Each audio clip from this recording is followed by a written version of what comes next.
So, you've all heard of Nestle, right? We know them for their Nesquik, water, and other food and drink items.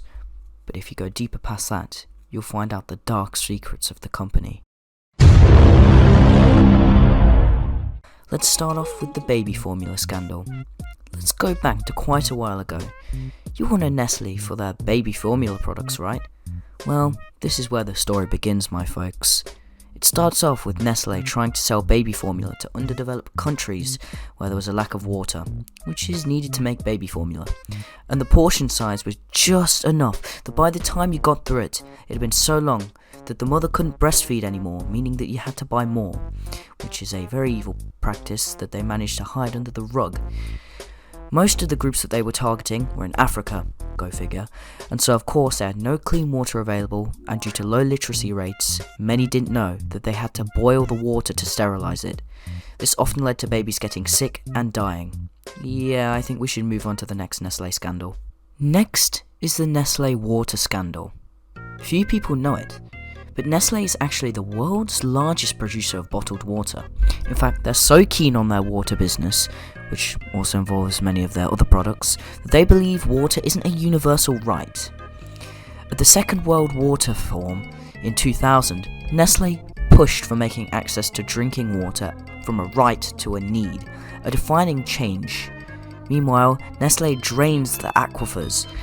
It controls as much as possible without any regards to sustainable usage or environmental concerns.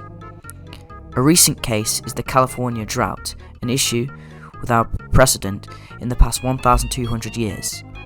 But Nestle doesn't care. Nestle was stealing clean water from many poor countries to profit from it, so that the poor villagers had to buy it back, and it was very expensive, and the bottles didn't even meet safety requirement standards. In the small Pakistani community of Bati Dilwan, I hope I'm pronouncing that correctly, here it is on the screen, a former villager council says children are being sickened by filthy water. Who's to blame? He says it's bottled water maker Nestle, which dug a deep well that is depriving locals of portable water. Child labour, abuse and trafficking. Most people love chocolate, but few know the dirty deals behind the chocolate production. The 2010 documentary, The Dark Side of Chocolate, brought attention to the purchases of cocoa beans from Ivorian plantations that use child slave labour. The children are usually 12 to 15 years old, and some are trafficked from nearby countries. And Nestle is no stranger to this practice. And in 2005, the cocoa industry was, for the first time, under the spotlight.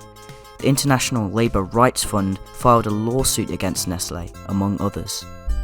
Anyway, that concludes the end of this video. Thank you for watching. There might be a part 2 if this video reaches enough likes. I don't know.